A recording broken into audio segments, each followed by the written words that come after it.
Good morning. It's time to jump on that to-do list. If that home improvement project doesn't have to be a chore, before you jump in, tune in here to About Your House to listen and learn from the most experienced and reputable contractors and service providers in the industry.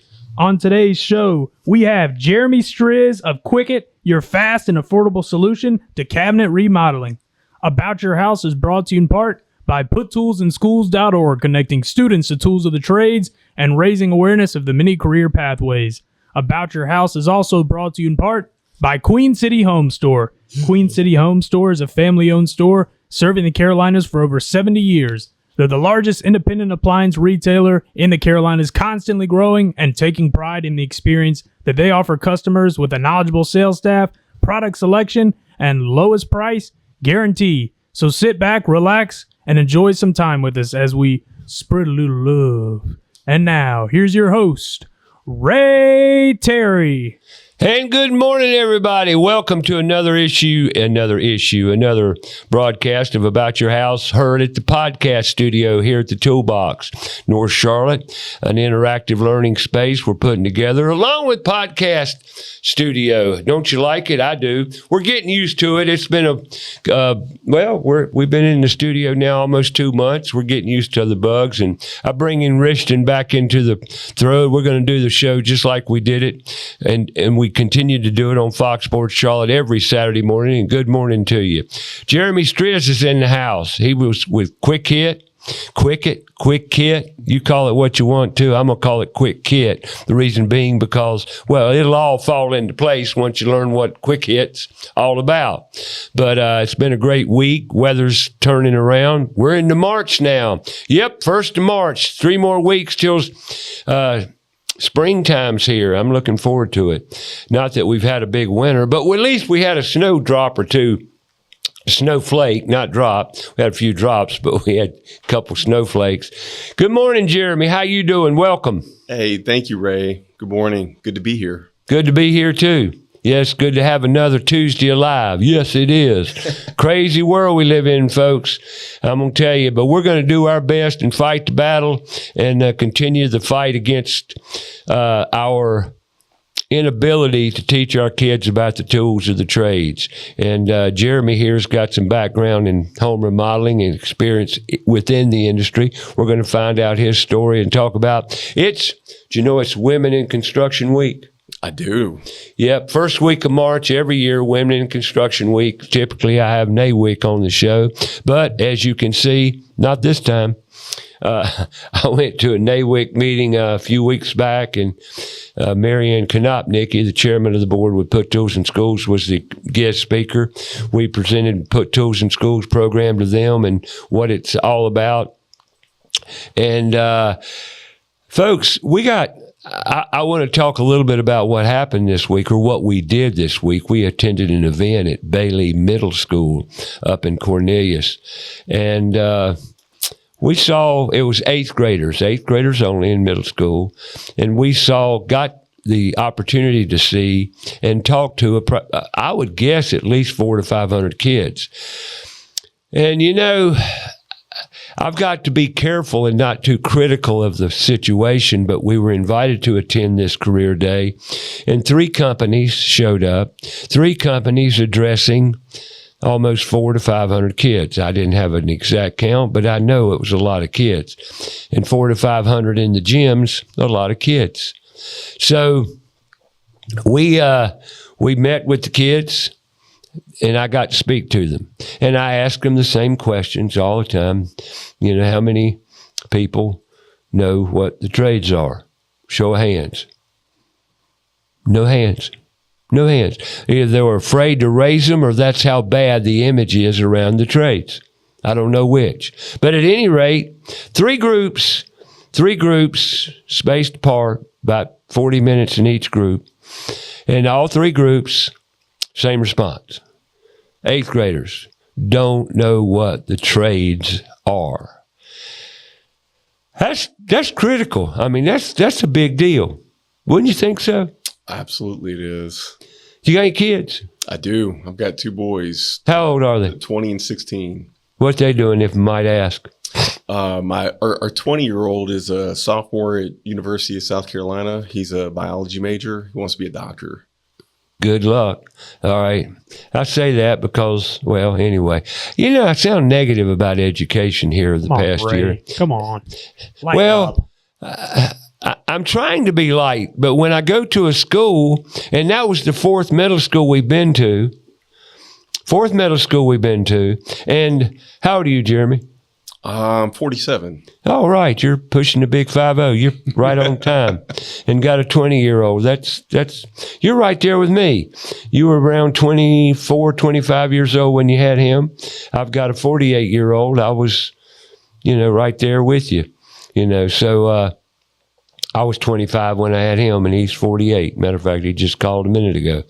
And anyway, but my point around this is, I asked the kids about the trades. They didn't know. And so I said, let me go ahead and pose another question. Let me ask them if they know what an apprenticeship is. And I did. They don't. Have no clue what an apprenticeship is. Now I ask them the other question. I always ask. Now I saw no hands. 2 questions. How many are going to college? Everybody raises their hand. 90% of the people who go to college, the reason I said what I said, these are stats, not mine. Our education system is not working. It's not working. And you, at your age, have been indoctrinated to the college education system, and you send your kids to college because that's what you're supposed to do to get a good job and be successful. It ain't working. I'm not saying your son won't. I'm not saying that at all. But 90% of the people coming out with a degree do not apply their degree to their career pathway. Those are stats, not mine. MIT, Harvard. And it's evidenced in Wednesday's meeting I had with our kids at Bailey Middle School. Now, why do I bring that up? Well, QuickKit. What's that all about, Jeremy? So QuickKit is a cabinet refacing manufacturer based out of Houston, Texas. And cabinet refacing is one option that you have relative to upgrading cabinetry, kitchens, and baths. The other 2 options being resurfacing or full box replacement. Right. Now, is a tape measure required? Yes. You have to measure. I get that. I visited your website. I read the info. I watched the video. Back to the reason I'm all about the trades, okay? You got to read a tape measure, right? You do. 90% of the kids I saw last week, and I'm being conservative, can't read a tape measure. And here's the sad part. Most of the teachers can't either. That's an issue. I mean, here you're selling a product that requires tape measure reading when you've got a culture out there not educated how to read a tape measure. And that kind of says it all, doesn't it? I mean, really? And people ask me all the time, this is a great example of why you need to learn to read a tape measure. 3rd grade math. Great example. Am I right on that? That's very accurate. So the DIYers, they'll learn the hard way, and I get that. That's an education in itself. But you go to high school, you graduate from high school, you can't read a tape measure, 3rd grade math. 3rd grade math fractions.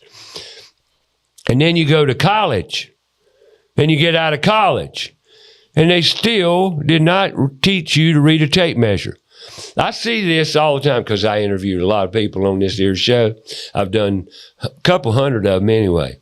And I've interviewed a couple hundred at least people who've given me the feedback, on this. And everywhere I go, I'm kind of a nut. I know I'm a little crazy. Everywhere I go, I hold up a tape measure and ask if they can read them, and no can read. But we're here today. I've been in the remodeling industry for 56 years. I've made every mistake you can make, and I'll probably make a few more before I go away. But my point here today with today's show is Jeremy here I met you at an AIRI meeting. Yes, sir. Why'd you join AIRI? Well, my responsibility at QuickKit is I lead our single-family solutions division. So QuickKit 8 years ago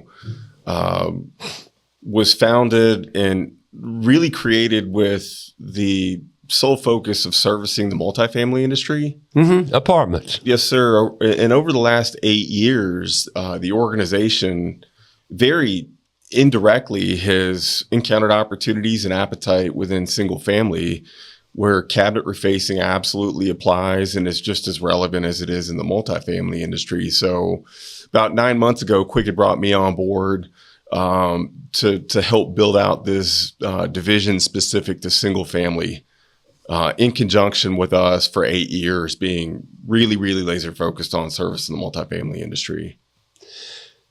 In what way? Why? I mean, why did you go after multifamily? Well, when you think I can understand it as a remodeler, but I want to hear your side of it, telling people I'm going to kind of help you if I may. Sure. It's an upfit. It's a way, a lot of people go in there and paint cabinets. And I look at this product. I had Bruce Zaidman on the show here about 3 weeks back with American Woodcrafters. They're a cabinet refacing. They go in there and remodel the kitchen refacing. This is not intended. It's only intended for the cabinets. This is a cabinet refacing, remodeling adventure. I'm going to call it an adventure because all task and remodeling is somewhat of an adventure, especially in today's world. And we're going to talk about the box stores and how that ties in too. But it's a puzzle, and you got to find all the pieces, essentially. But I love the concept of what you bring to the table. And, not everybody can afford new cabinets. And like apartment buildings, I can speak firsthand of an apartment that my girlfriend used to live in Seattle. And I thought of her kitchen and bath cabinets when I saw this product. The doors on those cabinets were particle board. Mm-hmm. Were particle board. And they were old, like in the 70s old, and you know what they looked like. Being particle board, they were swelled and battered, but only the doors and drawer fronts. The boxes were solid for the most part. They were solid and they looked pretty okay. But the doors, really, they were terrible. Yeah. This is a wonderful product for that situation. They could go in there and QuickKit. Tell them, basically, give us a rundown of what this is all about. Sure. Now, I've got the website up behind me here, and you can see some of the products there. But and I've got the products laid out here on the table, some of them. Absolutely. And if there's anybody out there listening and there's an interest in touching and feeling a product, you can reach out to me. And I'm happy to provide free samples for anybody that just wants to get a feel for what it is that we represent. Or they can call me and I'll let you see mine because I don't need them. But I'm glad he sent them. That'll work as well. So first things first, around cabinet refacing. So I mentioned really the three options that you have when it comes to refreshing cabinetry. Resurfacing is simply painting. So in the event you're pleased with the layout, the doors are in good shape, you like the styling, you just want a different color. Well, in that situation, resurfacing is a good fit. Resurfacing of the three options happens to be the least expensive as well, so it's very budget friendly. Full box replacement is absolutely the most invasive. It's the most it's remodeling. It is. Might as well go ahead and tear the walls out, do the lighting package and everything else, because one thing just leads to another. It is, and it's by far the most expensive. It's roughly 3 to 4 times the cost associated with what we represent with refacing cabinetry. To replace boxes, there's really 2 criteria in which if a customer came to me and said, here's my situation, am I a good fit for you?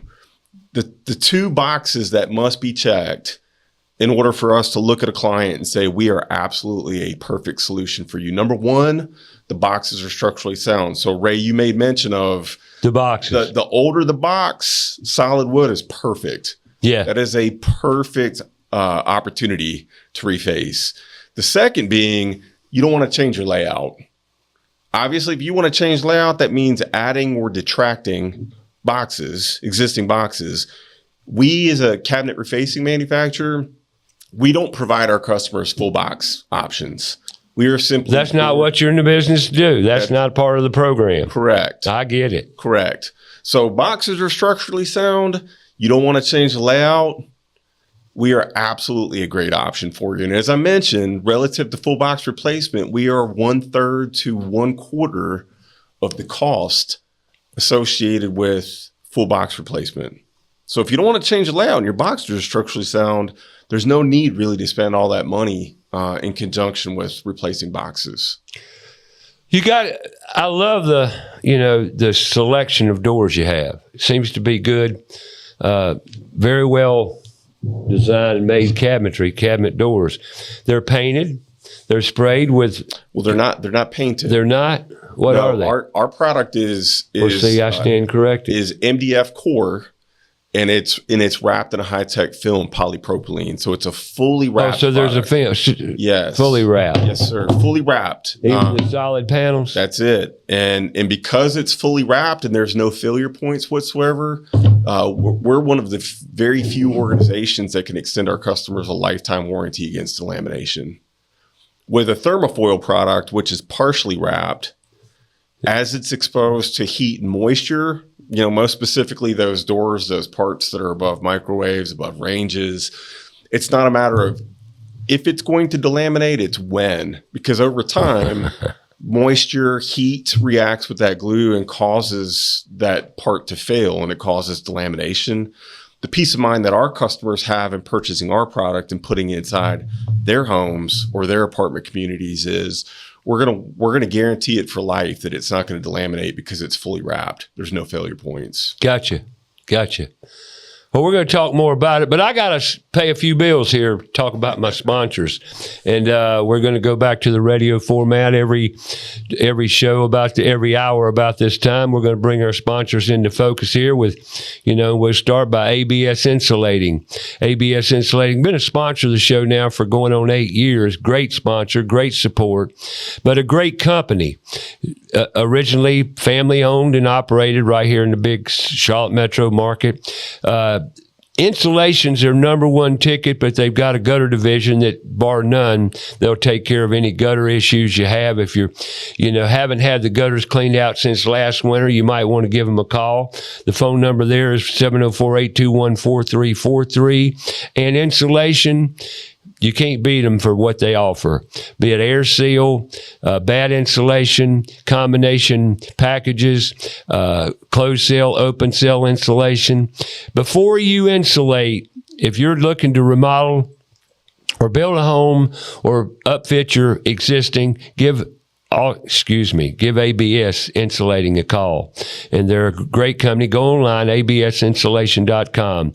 Now, Rhino Lift, two boys were in here. I call them boys because they're young boys, less 28 and 29 years old, got together, scratched their heads right out of college.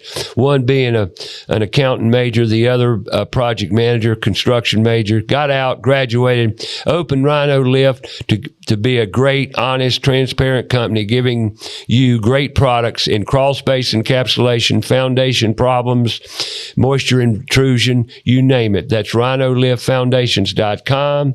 And Kilo Exterminating, been in the business since 1952, going out of sequence here a little bit. Mr. Rishton, I apologize for that. Kilo Exterminating. If you want pest control, you can't get a better company. That's what they do. They're not in business to encapsulate your crawl space. They're not in business to upfit anything but get rid of your bugs, get rid of pests. And you can develop a relationship with your own exterminator, your own pest control expert. That's right. They offer that. Check them out at kilo.biz. And we appreciate the sponsorships. We appreciate the support these companies have given about your house through the years.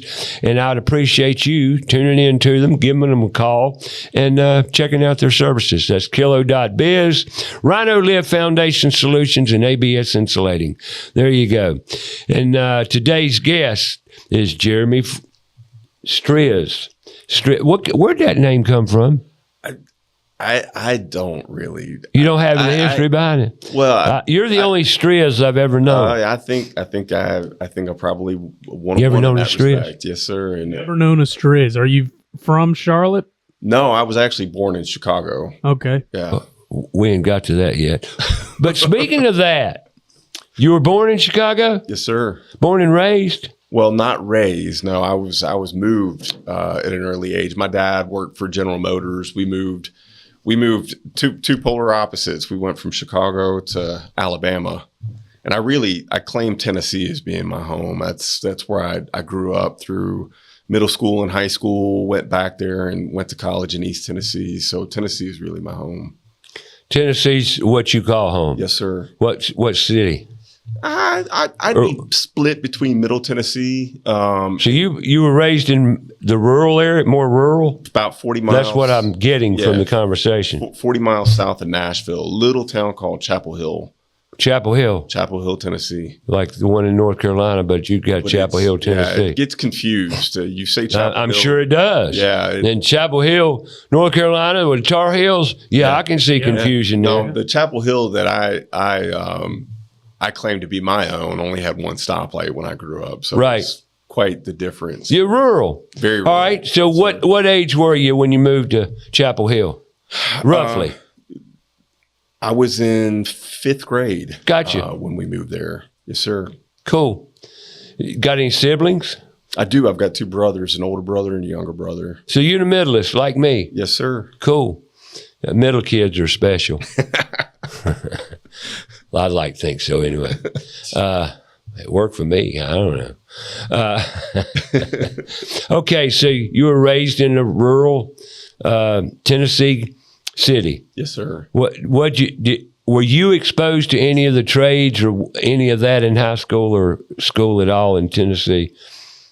Not beyond what my dad taught me. I mean, that's what I would expect. And you know what gave me that information?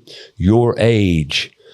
What did I speak of earlier? That you're part of the indoctrinated in the system of education. They got you because your kids are going to college. And that's beautiful and wonderful.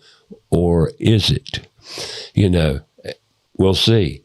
But you see where I'm coming from here. Now, see, because you, coming up through grade school, now middle school, high school, you weren't exposed to the trades other than what your father gave you, which is great because you had a father and he gave you some of it, you know. So you were raised in, all right, what took you away from there? You went to high school there? I did. Graduated from high school? I did. Then what happened? I went to college. I went to small private school, Maryville College in East Tennessee. It's cool. For what? Business and organizational management was my degree. Right. So that's a great degree. Has it helped you any? So on that topic, I will tell you, and I've shared this with my boys. Please do. Numerous times as they've grown up. I've shared this with my wife. I've shared this with. Now you're sharing it with us. I'm sharing it with you guys. In the world. I've shared it with people that I've been responsible for leading throughout my career. I don't know that any of my employers. Before I say this, let me preface with stating there was value associated with the college experience. I've heard them all. Yeah, I understand there was that. value in it. It taught me time management. It taught me prioritization. It taught me discipline. Those were all skills that I learned throughout my 4 years in college. That being said, the curriculum associated with the degree I acquired, I don't know that my employer, since I graduated, really care all that much about the degree that I acquired. But you had it. I had it. And that's all, you checked that box. I did. And I think more so than anything, you get a degree to a prospective employer, it represents that what you discussed. Putting forth the effort, the discipline, all those things associated with getting a and degree. you spent the big bucks on going to college and getting that degree. And there was welcome to status quo. And there was a stigma too, and I want to call this out. Sure. And I've shared this with my boys as well. My wife and I both have. I remember when I was getting ready to go to college, and I played basketball too. So I was trying to find somewhere where I could go play basketball and get a quality education. But at the same time, being 6'2", I knew I was not going to go to the NBA. So I had to be realistic. I need to go somewhere where I can continue to play basketball, but also to ensure that I get a really quality education that sets me up for success after school. My parents were of the school of thought, and I think that many were, and maybe still be to this day. I'm not real sure. I can't speak to that with conviction, but there was this association with the most prestigious school, the most expensive tuition was going to enable you the greatest success in the land. Yeah, you were going to get the greatest job. You were going to have the highest income. All those things coordinated with this association with you got to go to the most illustrious university. Hear it all the time. Yes. Yep. And it's still the same. And I realized it in the midst of my education, it's not about the brand or the name associated with the university. It's what that individual chooses to get out of the experience and how they apply it after they graduate, after they get that degree. So again, at the end of the day, it's not, you don't have to go to the most prestigious institution. It's really knowing what you're trying to achieve, what you're trying to get out of it when you go in, and then staying the course until you achieve that goal. And then you come out and you apply what it is that you set forth to gain based off of that 4-year or 6-year or whatever, how many years experience it was based off what degree. How many years did you go? I went for 4. I got my bachelor's, which is what I set out to achieve. Good. Congratulations. Thank you. And I mean that. And I hope it does you well. But I have to piggyback some of that. The things you learn in college, you would learn at a job. Same things. Discipline, showing up to work on time, people skills. I've heard every argument from every mom and dad there is about what college offers. College is more education according to the indoctrination practices of what college teaches in today's world. It's not what it was 30, 40 years ago. It's not. And you just said it. To that degree, when you get out, and I'm not asking you if you got college debt, that's a personal thing, and I'll stay away from that. But chances are you do or you don't, and you're lucky, because most do. One lady, I interviewed, and I'll never forget it. She's $120,000 in debt. She came out of college with a master's. Okay. She doesn't even remotely use her degree toward her career pathway in construction. And she's in construction today, but that is far away from what she set out to do initially. And that's all well and good. But here she is in debt, paying a monthly, payment. And here's really what bothers me about all this too, is the indoctrination is so unrealistic around kids. They can sign a piece of paper and get a loan for college without mom and dad available. That ain't right, folks. I'm sorry. They can do that, but yet they can't go on a construction site when they're 16. Got to be 18 years old. What? But they can sign a piece of paper, go in $100,000 in debt, but on their own. They haven't been taught finances yet. They haven't been taught anything about balancing the checkbook yet. But they can sign a piece of paper and go in debt. Am I right or wrong? You're right. And kids at that age too, more times than not, they don't, with conviction, know what it is that they want to do the rest of their life. They shouldn't even know. No. They shouldn't know. But when you ask them, they know what they're going to do. Because they've been coached. That's part of the indoctrination. And here I sit, probably pissing some people off. I mean no offense. I mean no ill will. I'm talking about the kids. I'm talking about their future, their purpose, their happiness. And there's another one.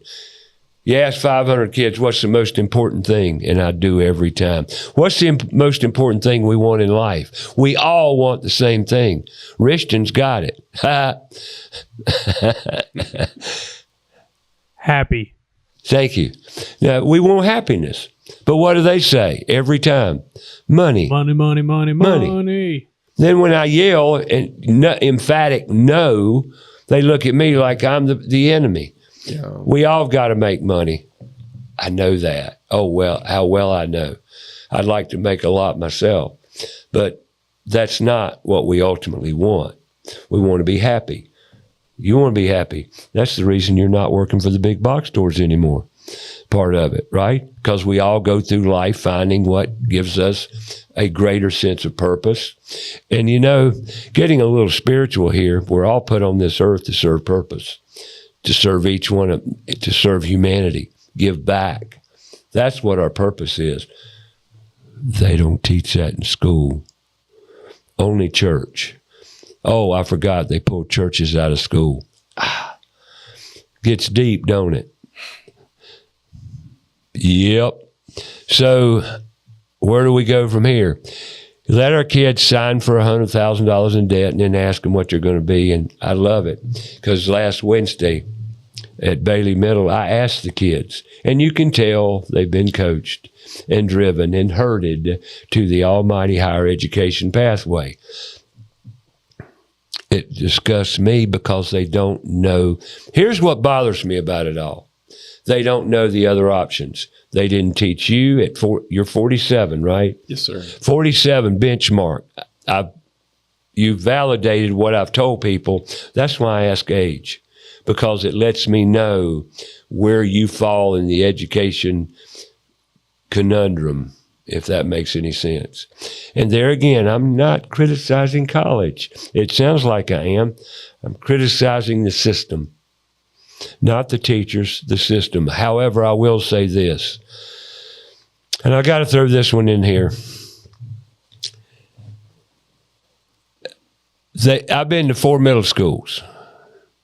We have a trades career day, and we're set up. I mean, companies can't afford to send a bunch of people, right? So you can only have 1 or 2 people at each presenter, each company, be it electrical, be it plumbing, whatever. And the teachers, the educators, give our students handouts, questions that have to be answered or stamped or whatever.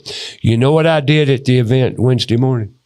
I stamped handouts to validate them coming to my station. I stamped handouts. Do you see the interference there? The kids came with a handout they had that they were focused on. Not the reason they came to the event, but the handout in which they were given by the educators, teachers, to be sure to fill it out and answer your questions. It was an assignment for the event. That's Thank you. Yeah. They love worksheets. Can't get enough of them. Worksheet for everything. You watch an educational video, worksheet. But I couldn't speak to the kids and be effective for what I was there for. Who thinks about this stuff? I mean, I'm sorry, but anyway. The educators, that's who. If you want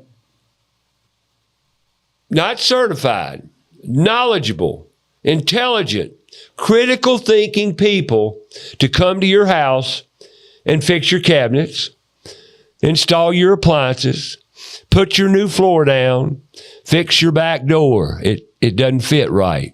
If you want experienced, good, qualified, quality people, we got to bring the trades back. We've got to bring critical thinking back. We've got to, because if it gets any worse, you'll be calling 2, 3, 4, 5 people coming to your house. It's already happening. You know about those cases, don't you? In some cases, it can be really tough to find quality help. See, and I hadn't even gone to how you know that, but see, you've been in the industry, right? Yes, sir. You've been in the industry. Okay. check my clock here. You got out of college. You graduated, and you still live in Chapel Hill? Predominantly, I mean, I know you're growing and life's getting to you. My family was still there, but I went to school out in East Tennessee. I stayed in the Knoxville area after I graduated until the first employment opportunity that I had after I graduated brought me back to Middle Tennessee. Right. And then what? What'd you do out of college? So the pathway to 47. Yeah. So you are in what, your early 20s? Yeah, I mean, I went to school right after I graduated and got my degree in 4 years. So I was 21. Gotcha. 21, 22 years old. Yes, sir. And life slapped you upside the face. Well, and the job market was challenging at that time too. And you know, the school I went to, I mean, took a lot of pride in job placement and ensuring that prospective employers viewed graduates of the university that I went to as, you know, we were qualified. The college set us up in a position where we felt as though that we were going to have a place when we graduated, and then we graduated into a really soft job market. I had friends, classmates that I graduated with that couldn't find jobs within their career field that they acquired a degree within. And for me, where have I heard this before?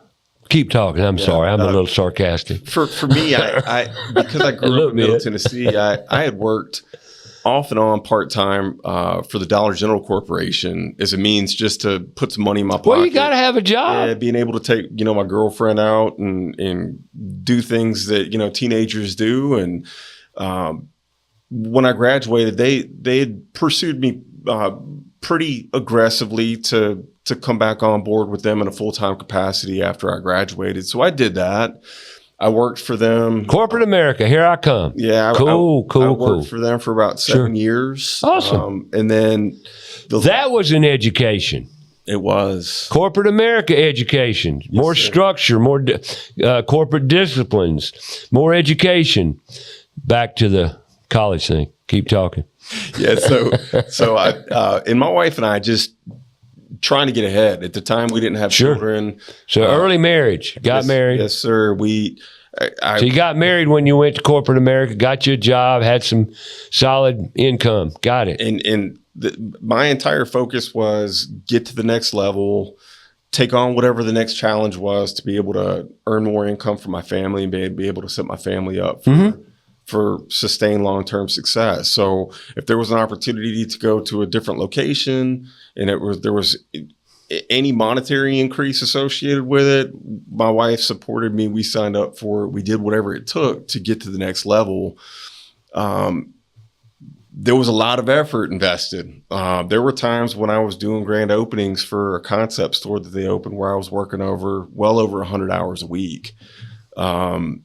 So, I mean, the grind was real, and it took its toll on my family. Our firstborn, Sage, was a baby. My wife was at home, didn't have a support structure, and we kind of got to a crossroad, and she gave me an ultimatum. It was either I stop working as much, I go find employment with a new company, or I get her back to East Tennessee where she had her family and support. Friends. Yes, sir. Support. So, and thankfully at that time, Dollar General was really supportive, got me back to East Tennessee within a week. That's awesome. Yeah, it was great. I really appreciate you sharing this too, because more people need to tell their stories. Yes, sir. That last move to get my wife back close to her family, with me working as much as I was, so she had some means of support with a young baby at home. We moved into a cul-de-sac, and it was fate. Across the street within this cul-de-sac where we moved was an HR manager for Home Depot, and our children would play out in the cul-de-sac, and he was talking to me one weekend. It was a Saturday or a Sunday, and he said, "Hey, you are never home. Why do you work as much as you do?"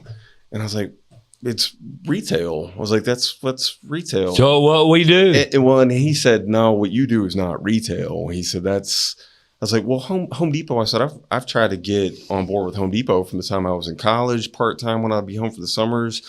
I could never get anybody to call me back. I said, Home Depot's got to be consistent and similar to what it is that I work as far as work schedule. He said, it's really not. He said, what you do is not normal. He asked me if I'd have interest if an opportunity opened up. I shared with him absolutely, and didn't really know that it was going to go anywhere. And within a couple of weeks, he called me and said, hey, I think I've got an opportunity for you. I went in and I was so desperate for a change and an opportunity to be home more with my family and do better for my family. I begged for the opportunity. Brad Bell was the person that extended me the opportunity that I'm indebted to this day for changing my life. And so you went into Home Depot. So you went to Home Depot. Yes, sir. After 7-8 years with 7 years with Dollar General. Then I spent the next 11 years of my career with Home Depot. Oh, really? Yes, sir. See, I didn't know that. So you went to Home Depot, and you stayed in that area where you were living? Did they require any move? I was there in the Knoxville area for about 3 years, and then it came time. And I will say, between Home Depot and Lowe's both, there's a really, really intentional focus on people development and for talented people who put in the work and produce the results to afford opportunities to be able to do more in your career. And I'm forever thankful for that. I'm going to reflect on your stages, you might say, the evolution of what put you here today. You didn't have a background in construction. I did not. You didn't have a background in any of the trades or any of that, but you went into Home Depot. What did you do on your entry level for Home Depot, if I might ask? So, it's interesting that I was actually really intimidated about going into. That's why I'm asking, because that's a heck of an inventory to deal with right out of retail like Dollar General. I was just curious. And it was very, very imminent and obvious to me that could be an obstacle in terms of for me being successful with them. Sure. That I didn't have the experience within the industry, the home improvement industry. I was assured very early on, we're looking for a leader. We'll teach you the things that you need to know about being able to effectively service customers within the stores. We're looking for somebody that has the intangibles that you represent. So that's what kind of put me at peace in knowing that I could acclimate. You had the work ethic and the business background to make it work. That's it. So I started. You were actually pretty prime with your background going into a situation like that. I could see that, and your attitude. Well, I was hungry. I was motivated. My work ethic, I'd like to think, is unparalleled. I'm willing to learn. I'm open-minded, and because of all those facets, I was able to assimilate and have a successful career with that organization. But to answer your question, I started out with them leading a small team of merchandisers. We did the resets, the seasonal resets and things of that nature for all the stores within the respective district in that Knoxville market. Gotcha. Well, I'm glad to know that's how you got into the home improvement industry, and we'll talk more, but I got to take a quick break here. Talk about my great sponsors that we have here at the About Your House radio show. Owens Chimney Systems. Excuse me. Let me go back to Queen City Home Store. Queen City Home Store been in business since 1952 in the Charlotte metro area. Here recently, in the past year or two, they have expanded. Now the Queen City Home Store, formerly Queen City Audio, Video, and Appliance, now Queen City Home Store, bringing all home furnishings, bedding, furniture, appliances, and much more to every home and every house that wants it, needs it. They're a great store. Queen City Home Store, like I said, developed in 1952 by Mr. Woody Player and the Player family. Still family owned. 3 generations in that store, bringing great value, great products, and the best price guaranteed. Go online, queencityonline.com. You can do your shopping there, or give them a call, corporate, 704-391-6000. Queen City Home Store. And hopefully, real soon, we're moving to videos on our screens here that you'll see their products and weekly specials, if not monthly, like Black Friday specials. Those type values, we're going to bring them all to you right here on About Your House, Queen City Home Store. And now we're going to, what's next up, Mr. Rishton? Next Next up, we're going to do Floor Coverings International. They were in the studio last week, if my memory serves me correctly. No, week before last. Week before last. Week before last. Floor Coverings International. Rhino Every was in house. last week. Every house has Floor Coverings International, Southeast Charlotte. Every house has floors in it. Every house needs floor coverings or concrete decoration, whatever it is, hardwoods, LVP, ceramic tile, you name it, they got it. They'll take care of you. Stairways, you want to put new treads on those stairways, they can handle that. Whatever the floor covering situation is, Floor Coverings International will bring the showroom to you. Many of their vans, and doesn't matter where you live, doesn't matter. Cornelius, Belmont, Weddington, Indian Land, doesn't matter where you're at, give them a call. Go online, Google them. That's Floor Coverings International, Southeast Charlotte. Just Google them. Floor Coverings International, Southeast Charlotte, or yourflooringteam.com.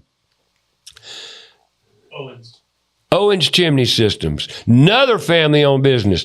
You're noticing a trend here, folks. We at About Your House like companies that are family-owned, locally operated, and service the community. And Owens Chimney Systems, no different. Owens Chimney Systems, 30 years of service to the Charlotte area. Second-generation owner, Miss Christina Thielen. She's James Owens' daughter, a certified chimney sweep. That's right. Certifications required in that company. All technicians certified to do any hearth repair or specialized service that you may need around your hearth product, be it gas fire logs, be it chimney sweeping, be it new liner up your chimney. No matter what the issue, Owens Chimney Systems will take care of it. Go online, owenschimneysystems.com. And there you go, folks. And I appreciate all our sponsors. Without them, we couldn't support Put Tools in Schools. About Your House Radio is Put Tools in Schools' voice. And we got to have a big voice because we got big problems. And I really appreciate all the sponsors, all the support they offer and have offered through the many years of sponsorship with About Your House. Today, we have Jeremy Stritch in studio telling his story and talking about, well, his product, QuickKit, which we're going to, in the second hour of today's show, we're going to hit on it hard and heavy, and I'm going to throw a few things out there just to let you know what the other side might look like in his application. Great application. We'll learn more about that too. Jeremy, telling your story. You got with Home Depot. Let's go back in time. You were with them 7 years? 11. 11 years you were with Home Depot. Yes, sir. Well, that's a good stint. What changed it? Well, I think it was, first I would tell you, my career with Home Depot, I got to experience a lot of different situations and scenarios that enabled me to really grow as a person and a professional, not to mention the fact that, I mean, hard work, dedication, effort, taking care of people internally and externally are all really well rewarded within that organization. So I reflect very fondly based off of my overarching experience with Home Depot throughout those 11 years. You had an education in home improvement for 11 years. I did. And that right there is something I'd like to talk about a little bit. Yes, you sir. went in there, I'm going to be cruel here, dumb as dirt. It's around, and it concerns you, the fact you didn't have an in-depth, relationship with home improvement, right? Yes, sir. And you went in there cold, which that's tremendous. And lasted 11 years. So you did something right. I commend you for that tremendously. You stayed with the box store 11 years. You got tenacity, boy. I mean, because I know all about the big box store hierarchies and how it works, because I've been in the industry a long time. Matter of fact, Home Depot came to Charlotte August of 91. That's 1991, the Pineville store opened. Welcome to Charlotte. And the rest is history. But you stayed with them 11 years. Did you learn a lot about the home improvement industry? Oh, I did. But I will say for my particular situation, I think a nice way of kind of easing into that environment and allowing me to assimilate and acclimate in a way where I could feel confident and effectively not only service the external customer, those that would come inside the store looking for a solution, but also too my internal customers, the associates I was responsible for leading. My first 3 years leading a merchandising team enabled me to get my hands on the products as we executed resets and planogram updates and all those things that allowed me to acclimate and assimilate and learn for those first 3 years as I led a team that was purely responsible for just ensuring that the merchandising sets were accurate and consistent throughout each store in the district. But from there, that's when the next rung on my ladder, so to speak, was to go into a store management role.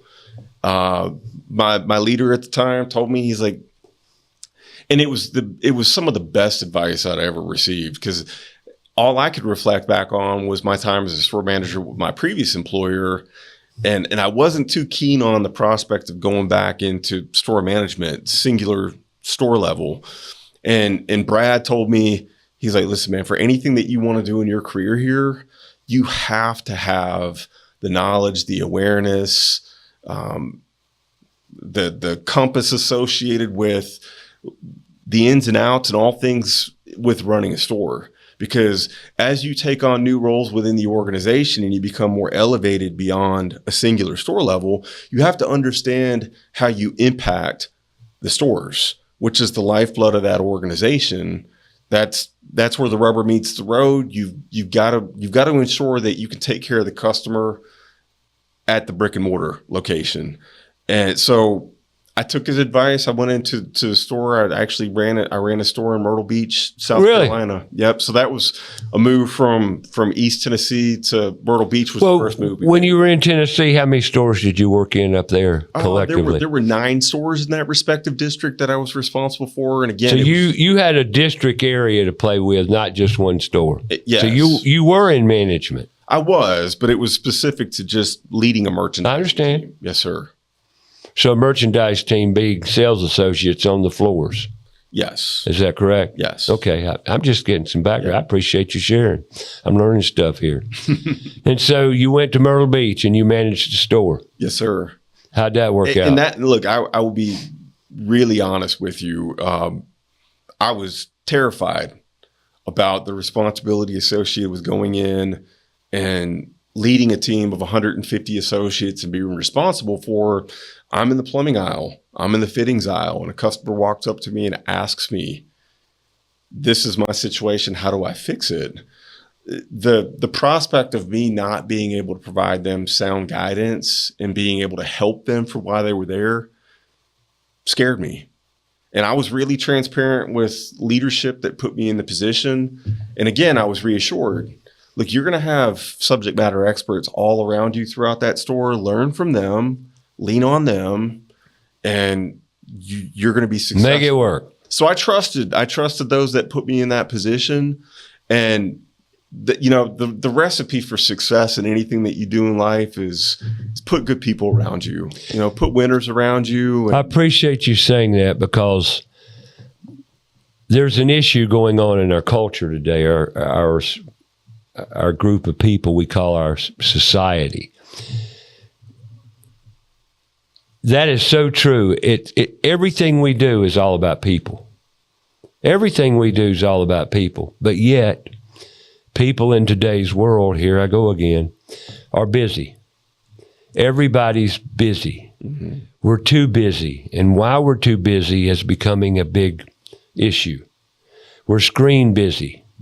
Because if you're not busy, pick your phone up and you'll be busy, won't you? Mm-hmm. So if you're not busy right now, pick your phone up, look at it, you're busy. Right? Correct. Our screen time and our busy has become overwhelming. And, I'm no different. And I try to I stick to my commitments. But in short, money trumps commitment in today's world too. Money trumps commitment when it shouldn't. A commitment's a commitment. Money shouldn't trump that. But we've gotten so busy that money trumps the opportunities. And that's an issue.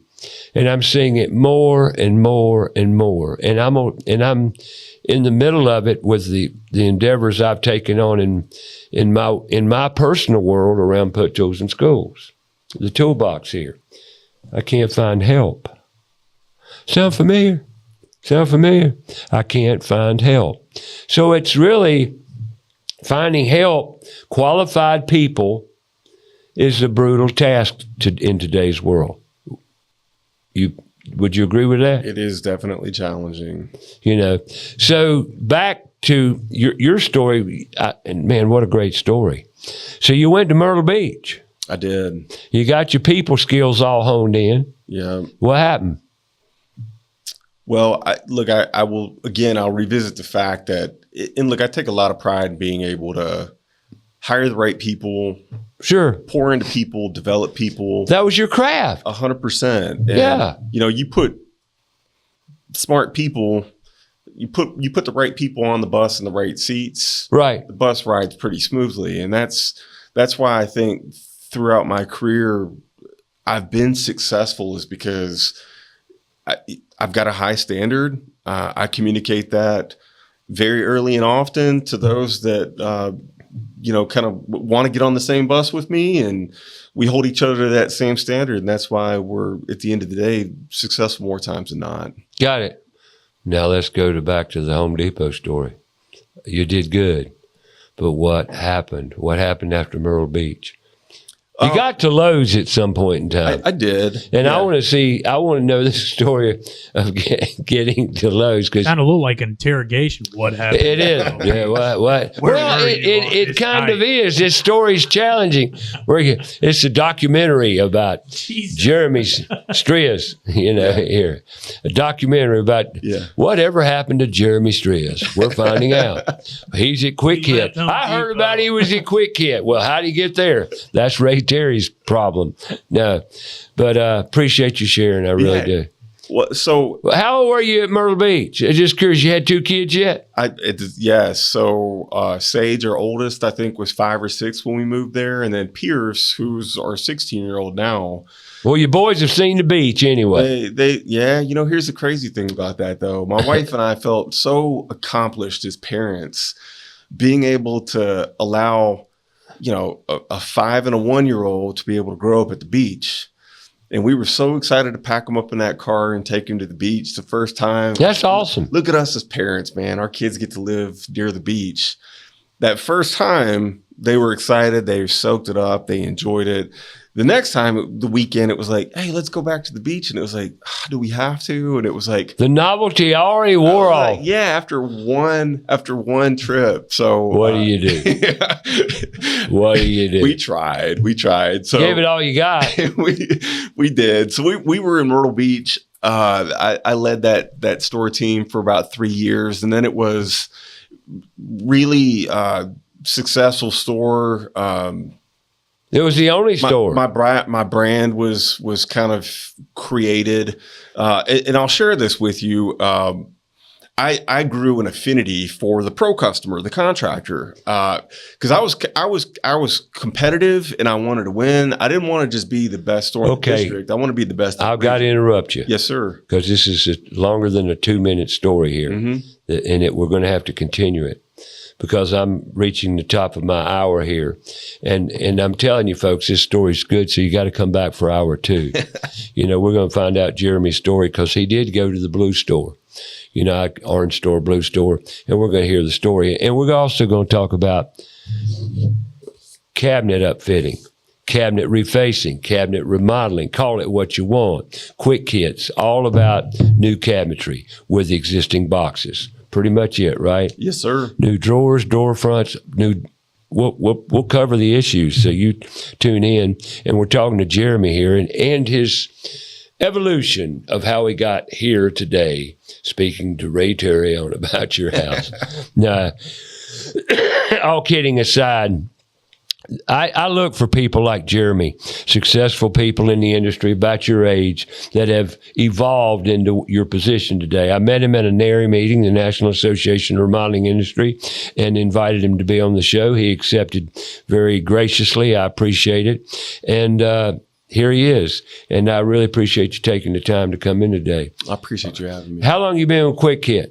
About 9 months now. Are you liking it? I thoroughly enjoy it. Now, on a scale of 1 to 10, based on the other ones, where are we at? Roughly. It's hard to compare the two, right? And I know you're going to give me the opportunity to go into a little bit more detail as to why they're so different. Gotcha. But what I'm doing right now, I would put it a 9 or a 10 in terms of fulfillment. We'll talk about it. Hour 1 in the books here. We're going to take a break here, come back with hour 2. Jeremy Stritch, QuickKit. We'll talk to you then.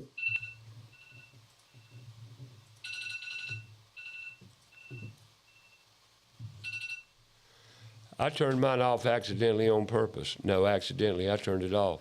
I don't know how I did it. But anyway, are we off? We're off. Yeah. You do a really nice job.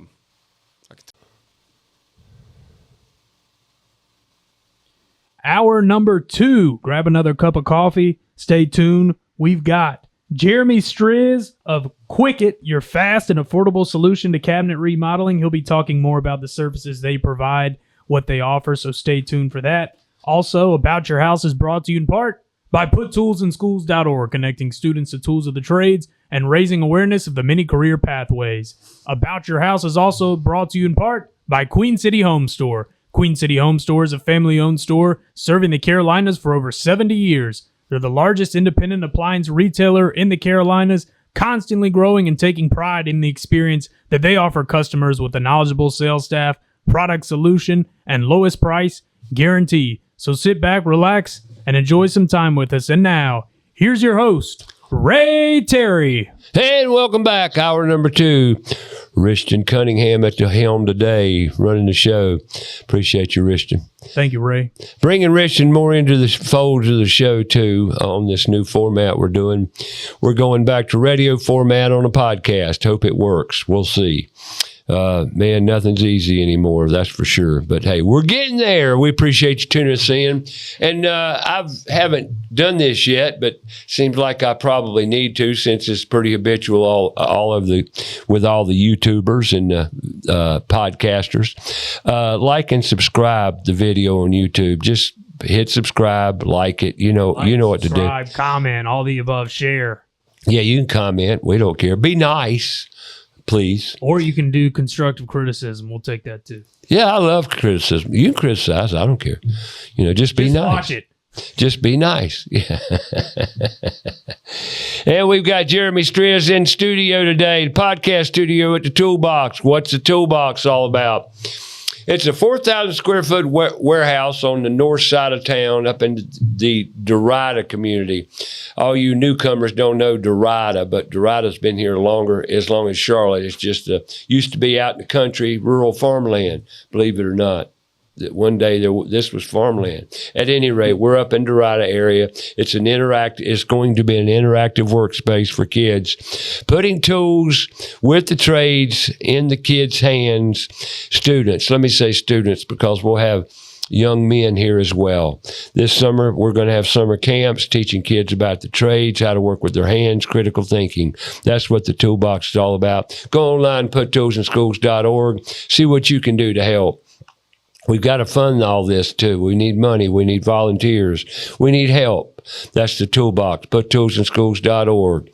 And we're at the podcast studio located in the Toolbox. Yep. What do you think of this podcast studio, Jeremy? I think it's awesome. I think you did a phenomenal job. Well, we're getting there. Once we learn all the bugs and bells and the whistles, but we're getting there. It's a lot of technology to learn. But back to your story. You were talking about Home Depot down in Myrtle Beach. Yes, sir. You worked there for, 3-4 years? I was store manager for 3 years in Myrtle Beach. And then where to from there? Well, as a store manager, I really grew a really strong fondness for the pro customer. I was competitive. I wanted to win as a store manager. I wanted to ensure that my associates got the biggest success sharing checks they could possibly have time and time again. And I knew that the one way to insulate my business and continue strong growth year over year was by over indexing on the pro customer. So I became kind of known for that as a store manager, as being really pro savvy and just having strong relationships with the contractors that were in my store. And so that afforded me the next opportunity in my career, which was to become a regional pro sales director for the South Atlantic region, which that required a move to Charlotte. So 14 years ago. Well, that was going to be one of my questions. Yes, How'd you get to Charlotte? And you just answered the question. Yeah. How nice. Yeah. So that region is based here in Charlotte. At the time, it was the office was off of Tyvola Road. So my wife and I packed the boys up. We came to the area, and the focus for us at that time was, because our kids were getting ready to get into school, was, what is the best school system in the general area? We ended up going to Fort Mill. We've never good choice. It. Yeah, it's good choice. System is phenomenal. Our boys are just. You down in Indian Land, Fort Mill area? Mm-hmm. Gotcha. I live down off of Doby's Bridge Road, so I'm. Oh yeah. Yeah, but I was down there last week. Maybe they had the benefit of some phenomenal education. A lot of why they are so positioned for success is just due to what they've been taught as they've been able to attend that school system. So yeah, we've been in that area for 14 years now. So you're in Charlotte? Yes, sir. Well, what happened to Home Depot? With Home Depot, I'm sorry to keep going back to that, but I want to know. No, I totally understand. Yeah. So, you sit in the studio today as a 47-year-old veteran in the home improvement industry due to your experience with the box stores. Mm-hmm. Great story. Yes, sir. I've never heard it before. Yeah. Seriously. And it's a good story. Thank you for sharing. No, I appreciate you giving me the opportunity to share it. So next 4 years of my career, 4.5 years, I led at the regional level specific to the pro customer. So I had outside sales reps. I was responsible for the pro desks and all the stores throughout the region.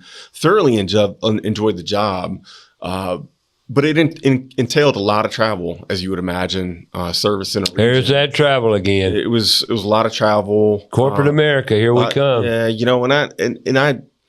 I quantify this because I felt as a husband, as a father, there were a lot of junctures throughout my career where I felt guilty for not being home. My wife was a single parent. My boys didn't have a dad. They had a single parent. I honor that. Yeah, really tremendous. So if you do the math on this, if I averaged 3 days a week where I was on the road, which was. Some weeks it was more than that. Some weeks it was a little bit less, but I think on average, 3 days a week, I wasn't a dad. I wasn't a husband. Times 52 weeks a year. That's 156 days a year that my kids didn't have a dad. Right. That's 156 days a year that my wife was a single parent. And, for me personally, at least anyway, there was a tremendous amount of guilt associated with that. There was regret about what I was sacrificing at home. What I felt like, I was doing to be able to try to set my family up for success financially and being able to take care of my family and being able to leave a legacy for my boys. You still, there's a pretty extreme trade-off associated with that, with doing that in the respect of what you give up by not being physically present for those that you love. So 4 years in that role, I got to a point where it was, being home and being a dad and being a husband is really important to me. It's the most important thing to me at this time in my career. That's awesome. I commend you for that, Jeremy. I appreciate that. You're a good man, because few men would recognize that, relatively speaking. I'm not saying all, but you put a high priority on that. That's awesome. Well, I had plenty of people around me saying, hey, look, don't feel guilty about it. Like, this is your responsibility as a provider. Yes. You're the ultimate breadwinner and provider. I get it. But all I could envision was 20 years down the road, what would my kids remember? Would they remember the fact that I was able to buy them a car when they started driving, or would they remember the fact that I wasn't there and I missed a basketball game or Right. a birthday, or, what would resonate most loudly for them. And for me, there was just, like I said, there was just a sense of guilt associated with not being physically present for as much as I was on the road. So I asked for the opportunity to do a role that enabled me to go home every single night. So I transitioned into a district manager position. I had that experience in the past with being a store operator. So with all the experiences that they had afforded me throughout my career, I was very qualified to be able to do that job effectively. So I spent about the last year and a half of my career performing that role for Home Depot before I ultimately ended up transitioning to Lowe's. Well, now, just curious, one day you get an offer from Lowe's, or? So I'm just curious. Yeah, look, and I've said this. And look, I want people, when they think about their time and experience with me as their leader, I would hope that people reflect on their time under my leadership as being the best times of their career. Because I've oftentimes I've oftentimes said that, and I firmly believe this, the way that you feel about an organization that you work for is directly associated with the leader that leads you. Yeah. And if you work for a great leader, a leader that leads you effectively, you tend to, at that point in time throughout in your career, your experience is very positive associated with the brand that you represent because you work for a great leader. Mm-hmm. Well, Conversely, on the leadership roles, not sorry to interrupt this, but it brings something to the forefront that I reflect on a great deal. There aren't many leaders anymore. We're not teaching leadership skills. So I commend you for that, because right now people are afraid to lead. In America, men especially, are afraid to lead. And we're lacking leaders, because I was the ambassador of leadership through my coming up through NARI as a past president, and I became more or less an ambassador looking for leaders, future leaders. And the further I got along in my career with the development of leaders, every year it seemed like our pool of leaders were going down steadily. Mm-hmm. And in today's world, I don't have to tell you, leadership roles men do not lead like they once did. So I commend you for that. Leadership's something that is in dire straits right now. We need leaders. We need people to step up and lead groups of young men, young sons and daughters and kids. We're lacking. And I appreciate you doing that, because that meant a lot to your employees. Well, I've throughout my entire career, I've stayed committed to always doing things the right way, having a strong, well-calibrated moral compass. I commend your parents for giving that to you too, because that's upbringing. And unfortunately, we don't have the nuclear families that we once had in America. With the single families, the single parent families, mm-hmm. It's become a big detriment to the outcomes of our kids and their futures. And like it or not, it's a fact. I mean, that's just human behavior 101. God, here I get a little spiritual on you about there's women and there's men, and there's a reason there's the two sexes. Mm-hmm. And we're talking about it right here. So you had a job that was taking so much of your time, so you said, I can't do this anymore. I can't do it anymore. I want to be home with my kids, my family, my wife, and I want to be the father that I am. And basically that's what you did, and said, Uncle, and you took another path. And how was it? How was the transition to the Blue Store? Just curious. I've never had this opportunity. Yeah. Thank you for giving me this opportunity to find out about a retailer with the box stores. Yeah. Only one, but two. Yeah. Well, the transition was there was kind of a migration, so to speak, of some folks from Home Depot to Lowe's, as Lowe's was getting really serious about, at the time, Marvin Ellison, who was the executive vice president at Home Depot, went to JCPenney for a short stint. And then when the opportunity opened up, he transitioned into the CEO role at Lowe's. So obviously had that familiarity with Home Depot from his time there as the executive vice president. With Marvin going there were a lot of folks that followed Marvin's leadership and respected Marvin's leadership. So there was a migration of sorts of people, some really talented folks that went from Home Depot to Lowe's. What year was that? You remember? That was 2017. Okay, so recently, relatively speaking. 2018, somewhere in that time frame. I officially started with Lowe's in April of 2019 is when I officially started with Lowe's. And the thing that was exciting about it was just the prospect of being able to go build something great. Lowe's was very forthcoming about not understanding the pro customer the way that their chief competitor did. So to have the opportunity to go in and be able to build out a strong foundation, level the competitive playing field a bit, and just to be part of building that was exciting to me. Yeah, they could sure use it.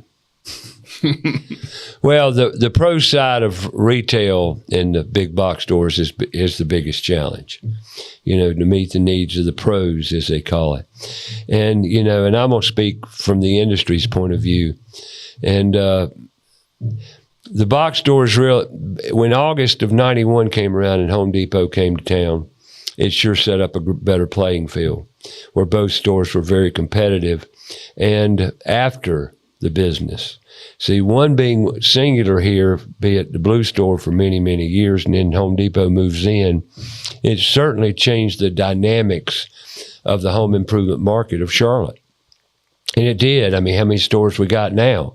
And that was back in 91. Look at it now.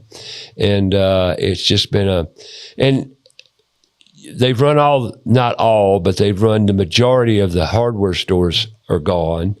Mom and pop businesses around it are gone. And it did change the neighborhood, you might say, around home improvement and product. For that, I hate it because I love although I got a story to tell. I was out in the Fort Mill area last week and we went by the Blue Store to pick up a 220 50 amp receptacle because I knew the job we were going to required one. We went in there and I got distracted by a 4-inch handy box and some other little incidental things that I needed as well, just to be sure I was covered. Well, I forgot the 50 amp receptacle. So when I got to the job, I says, "Where's that 50 amp receptacle?" And he looked at me and I looked at him. I said, "We didn't even buy one. We got to go back to the store." Oh, God. And nothing makes me any more angry than to have to go back after already been there. That was stupidity on my part. Very stupid. I was upset with myself. However, Kevin, my helper that day, he says, "There's a hardware store about 2 miles from here. It's an Ace right up the street on Gold Hill Road." And sure enough, 5 minutes we were there at the hardware. 5 minutes we were on our way back. Oh man, worked 10-minute break to go get a receptacle, piece of cake. Thank you, hardware store. I love me some hardware stores. I didn't have to go back to the big box. So it was a good day after all. Got my 50 amp receptacle, got it all squared away. But let me take this opportunity to talk about my fine sponsors on this here show. First of all, ABS Insulating, a Indian Trail-based company specializing in insulation, making the house more comfortable. Whether it's old, new, whatever, because they've got techniques and methodologies that they can go in your 40-year-old house and bring it up to snuff as far as the insulation goes. Air sealing, foam, both closed cell, open cell foam they offer. You're remodeling, looking to upfit, give them a call. Let them know what they can do for you, offering you a lower electric bill, greater comfort, guaranteed. That's ABS Insulating. And don't forget about their gutter division, folks. When it comes to gutters, they got a great division to specifically take care of any gutter needs you want, be it you want to change them to jumbo, you like that? Gumbo gutters. No, jumbo gutters. Or jumbo downspouts. If you got regular residential gutters put on your house, new house, standard 101 gutters where you got little bitty downspouts, let me make a suggestion. Call ABS, get them upfitted to jumbo downspouts. That'll take care of more water and less blockages at your little cup, your downspout hole. That's ABS Insulating. Give them a call, 704-821-4343 or online, absinsulating.com. And let's don't forget Floor Coverings International, Southeast Charlotte. Your floor covering store at your door. Yep, we could say that. They bring the showroom to you in their little old Ford vans. They've got you covered. Be it hardwood, LVP, ceramic tile, whatever the case may be, engineered or not, doesn't matter what the flooring is. You may think you know, give them a call. You may not know what you're talking about or thinking about it at all. They got products that the newest, most innovative products on the market in the floor covering industry, Floor Coverings International, Southeast Charlotte. Don't worry about that Southeast Charlotte. They'll come to you no matter where you're at. Be it Belmont, Indian Land, Fort Mill, TK. Hey, let's go back to the Union County side of the line, Monroe. Doesn't matter where you're at. They'll bring the showroom to you. That's right. Showroom on wheels. That's Floor Coverings International, Southeast Charlotte. Visit them. Google them. Floor Coverings International, Southeast Charlotte, or yourfloorcoveringteam.com. And let's talk about Queen City Home Store. What, Lord of mercy, you can't say enough about Queen City Home Store. Family owned and operated, third generation now since 1952. They got you covered, be it home furnishings. Many, many locations. Recently, they've expanded their operations to home stores. Not just video and appliances anymore. They'll take care of your furniture, be it whatever room you want. Bedding, great line of bedding. Visit one of their stores as Queen City Home Stores. Been in, like I said, since 1952, bringing great product, great prices guaranteed to the Charlotte metro area and beyond. QueenCityOnline.com. 704-391-6000. Give them a call. Queen City Home Store. I've got Jeremy Stritch in town. Yeah, he's in town, all right. He's sitting in studio today with me from QuickKit, telling me his story about Lowe's and his box store experience around Home Depot. Yeah, I sent them both there. Very few times I've ever had. Matter of fact, it's the only time I've had a guest that worked at both box stores. And thank you for the story. I really appreciate it. So how long did you last at Lowe's? About 6.5 years. That's great. You got great experience at the box stores. You got a great background. And you learned a lot about home improvement market. What took you to QuickKit? Now we're going to talk about cabinet. Yeah, well, it was I was at that point in my career where, look, there's corporate America is corporate America. You know? It sure is. You know, and you can't deny the pros and cons associated with working for $100 billion organizations. And at that stage in my career, 9 months ago, the most important thing to me was feeling fulfilled. You know, you talked earlier about purpose, meaningful work. I've never been about a title. I've never been about a paycheck. That's never why I've gone to work. But with 17 years between those two organizations, I did well for myself and I did well for my family from an earning standpoint. And at that stage in my life, it certainly wasn't about money anymore. It was about going and working for an organization that I believed in, a product that I believed in, that I knew I could go out with confidence and sell with conviction. And also to, you know, get a rest and a break from corporate America, you know, being in that environment for 17 plus years. So QuickKit does not have a corporate feel about it, even though they're out of Houston. No, I mean, QuickKit's a privately he held. says QuickKit. I say QuickKit. Yeah. Okay, but you can call it what you want. Yeah. Just look at it and say it. QuickKit. QuickKit. Okay, go ahead. Yeah, it's a small. All these little faux pas will get you to remember it. Yep. Yeah, and what do I say? And I'm going to share it with you guys. You're probably thinking, QuickKit, where did that name come from? I'm going to break that down for you here just shortly. But no, it's a small privately held organization. Our founder and owner, CEO, was a CEO for a full box cabinetry company, and consistently got the requests for, I just need doors and fronts. So George took it upon himself to create what was QuickKit at the time back in 2017 and has evolved to QuickKit since then. So since 2017, QuickKit's been in business. And the thing that I love most about this organization is it's a bunch of good people that are here to ultimately back to that people thing. Just at the end of the day, we're here to make our customers heroes. Like that's actually part of our existence. You see it on our website. You'll see it in my email signature. If you get an email from me, we exist to make our customers heroes. All right. I love it. All right. QuickKit, whatever you want to call it. It's a well, I just want to, I don't know what to say. QuickKit. It means QuickKit. That means do it. QuickKit. Yeah. Okay. Be quick at it. Okay. QuickKit. I think we've covered it, Richard. Maybe we need to say it 3 or 4 more times. QuickKit. Shut up. No. But I look at this presentation today as a opportunity for someone, because the right guy. Now, I've remodeled kitchens. I've facelifted kitchens.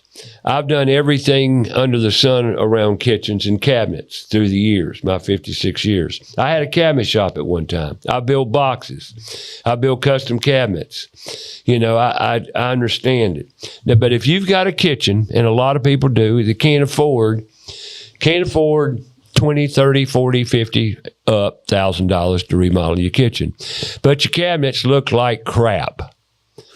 And let's just put it bluntly. But you can't afford it. You can't afford new cabinets. But what can you afford?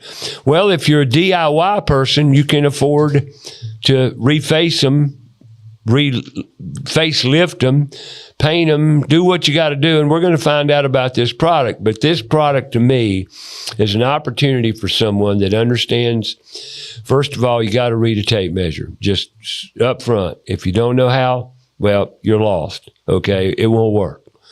You got to learn how to read a tape measure, right? Right. Probably one of the most important steps. And on the screen right now, you see, first of all, you select your product. What product? Talk to me. So we have 3 different door styles. We've got the classic shaker. We've got the shaker slide, which is those 2 doors. Classic shaker there. That's a classic shaker. That's the shaker slide. So you guys can see the difference in the aesthetic between those 2. But those are both 5-piece construction. 4 pieces being the frame. Pretty well assembled, I might add. Thank you for that. And look, we manufacture the product end to end in our facility in Houston. We service every state, every city within the U.S. But we start with 4x8 raw sheet goods, MDF, and we take it all the way through the process. Nothing comes into our facility pre-finished. We are a tried and true manufacturer at our core. Okay, but if you're someone industrious and want to create a market and do marketing around this product, and I'm not suggesting you do so, but I'm saying there's an opportunity here on a low budget cabinet improvement task. That's what this is. This is the bottom rung of the ladder in my book, other than painting. Painting would be down and dirty, the bottom rung. This right here would be a step up from that, maybe two, because the doors and drawer fronts are going to be superior product, But now let's talk about the boxes. What do you do about the boxes? So it's a great question. So, and again, look, just revisiting the criteria here in terms of where we're a good fit. You don't want to change the layout. You're comfortable with the existing layout. Oh, we're not taking any boxes out. Yeah, we're not changing. We're not going to get the screw gun out or nail remover. No. The cat's claw. We're not going to take any cabinets off the wall. We're dealing with as-is cabinetry. Yeah. And look, the other thing that's beautiful about that is there's no permit required. There's no need to bring in specialty trades, plumbers, electricians. You don't have to remove a countertop. That's another thing that's really nice about installing our product and refacing your kitchen and indoor bathrooms is it doesn't require all of that invasiveness that full box replacement does. So you're not changing the layout. Your boxes are structurally sound. Okay, so face frames and exposed areas. Ray brought that up. Okay, so QuickKit's going to provide me brand new custom doors, drawer fronts, false fronts, Lazy Susans. Well, we got to pick the color too. Yes, you do. That's part of select. Yeah, and first step, you got to select your color and your. Yeah, I'd like to mention too we've got a third style. So Ray showed you the classic shaker and the shaker slide. We also too have just a standard slab, which is a one-piece construction, fully edge banded again, just like with the 5-piece doors. No failure points whatsoever, which is why we offer a lifetime warranty against delamination. So these doors, you order a lifetime warranty on. Yes. Okay, keep talking. Lifetime warranty against delamination. We fully warranty for life all the hardware as well. So the hinges, the pulls, hardware is warranted for life as well. So you pick your door style, and then you pick your color. So for the classic shaker, we've got 9 colors. The shaker slide, we've got 4 colors. We're looking at expanding that. Just as an FYI for everyone. All this information's on the website too. And I will say, pretty decent website, I must say. Thank you. Got some nice videos to guide you. So, yeah, pretty good stuff. And then the one-piece construction, the slab, we have 11 colors in that. The other thing that a lot of customers take advantage of, let's just say if you're a remodeler out qualifying a prospective client, or you're a homeowner and you don't like our colors, you want a color outside of our offering, we offer a paint-ready option in all 3 door styles that's fully primed, it's wrapped. You can paint it, you can roll it, brush it, spray it, whatever you want, whatever color you want. So we have that option as well in the event you want a color outside of our standard offering. Awesome. So, all right, let's go back to the box. What are we going to do with the box? So there's really 3 options that we extend our customers. What most of our customers do is they paint the face frames and exposed areas.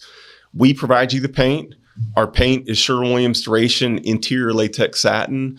It's batched by Sherwin-Williams. It's brought into our facility, and we ship that out in your kit.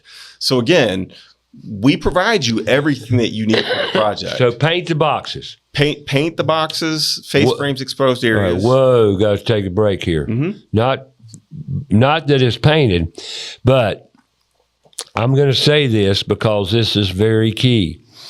Just because they send you the paint, if you don't clean and prepare that surface, don't even begin to do this job. The most important part, and I have to say this, the most important part of this product is preparation.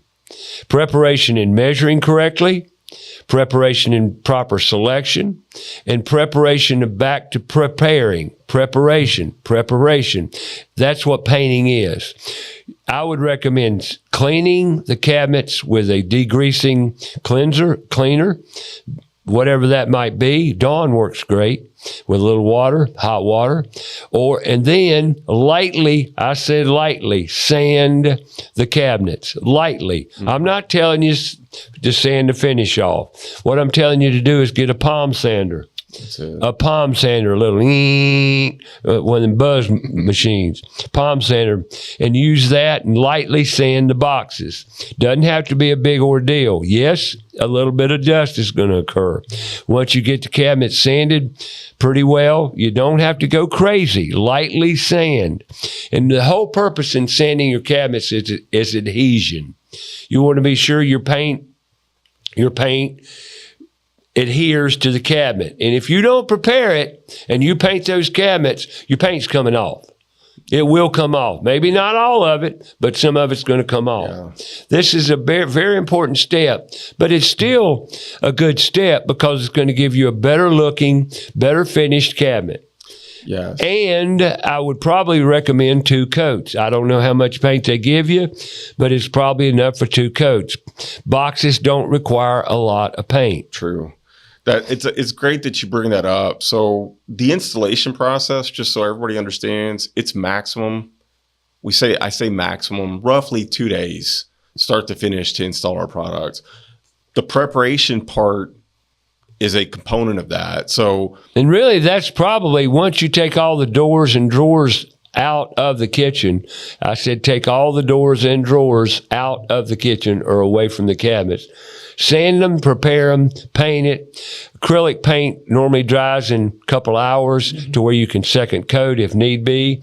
Second coat, and you can do that the first day, go back second day, wrap it up with all your drawers and door fronts. It sounds like Ray's installed he's an advocate of been there, done that. like Not my first rodeo. Work for our marketing team, but you're spot on. It's remove your doors and fronts. You patch your old holes from the previous hinges with wood. That's preparation. Clean it, sand it down with 150 grit sandpaper is what we recommend. That just makes it porous to take the paint and ensure adhesion. You paint, allow it to fully cure. Then you install your doors and your fronts. We provide you everything inside your kit, all your fasteners, all your hardware. There's no need to run to a big box for anything to be able to execute this project. We provide you everything within your kit. So we're fast. I'm going to go into detail here in a sec as to why what I mean by we're fast, we're quick.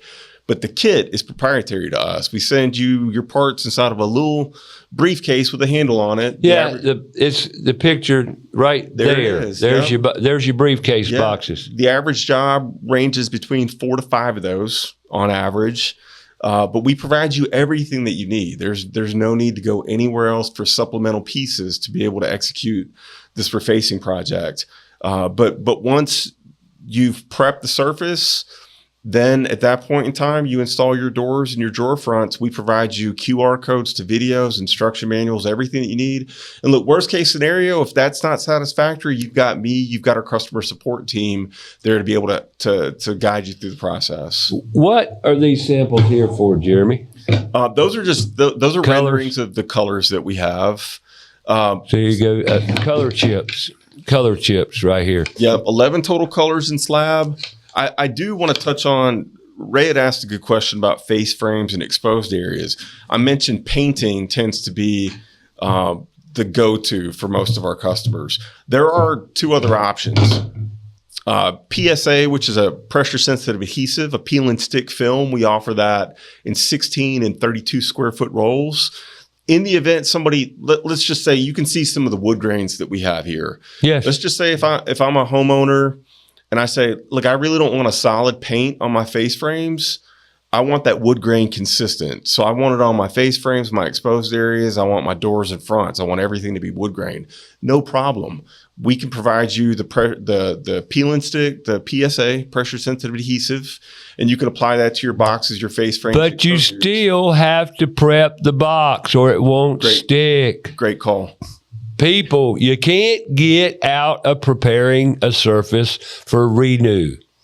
True. You can't get away and not do it. Don't try. That's the biggest mistake people make in the home improvement industry. The DIYers, they try to cut corners. Sanding and preparing a finish is essential to a quality job. Now, once again, I want to go backwards. This is a great opportunity for somebody in the Charlotte metro area to grab this product and do some kitchen refacing on this level. Now, granted, you can get it on various levels. You can call American Woodcrafters. Bruce Zaidman was here 3 weeks ago. You can call him, and they'll come out and do it for you professionally. They'll put your new countertops on. They'll put your new backsplash. They'll hook you up with an electrician, do new lighting. But this is not that avenue. It's not. This is a whole different spectrum as far as the DIY market goes. And I see it as a tremendous opportunity. And it'll probably, I might be off base here, but it'll probably take you 1 or 2 kitchens to get it down to fine tuning to where it's a wonderful product. That's typical for those that install our product consistently. After you've done it the first time or 2, it's like riding a bicycle. At that point. I agree. Yeah. But anyway, it looks to be great. How's it go? You've been at it for how long? 8 or 9 months now. I've been with QuickKit. 8 or 9 months. Yes, how's sir. It going? Fantastic.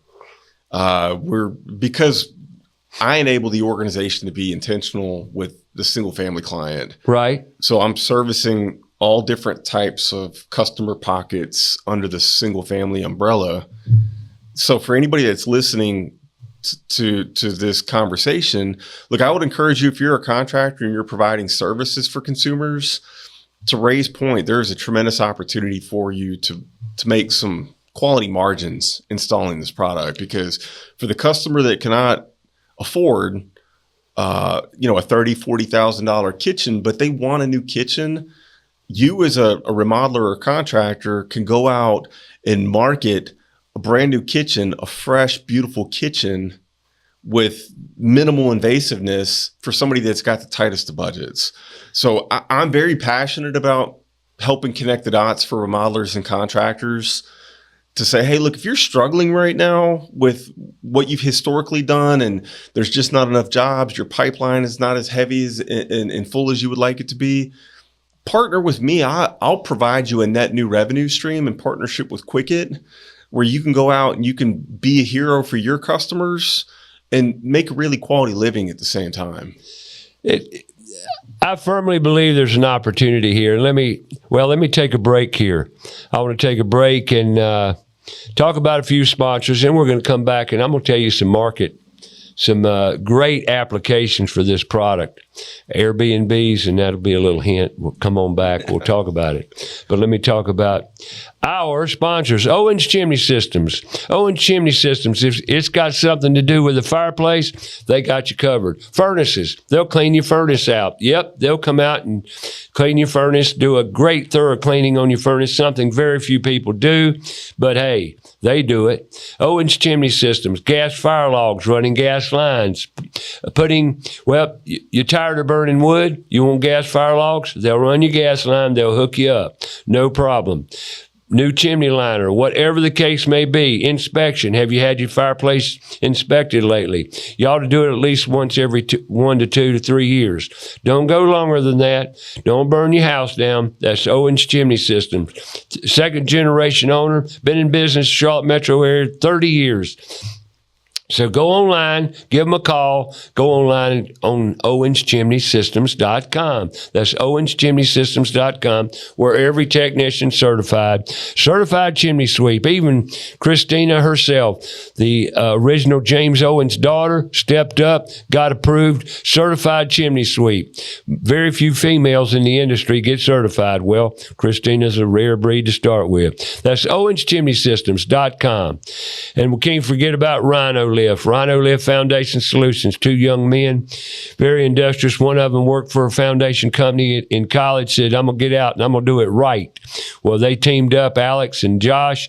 Now they got a very successful business, 30 to 40 employees, many trucks, doing a great job. Give them a call. That's Rhino Lift Foundation Solutions. They take care of crawl space encapsulation, foundation failure with helical piers and various other methodologies, elevating slabs back into place, doing it right the first time. That's RhinoLiftFoundations.com.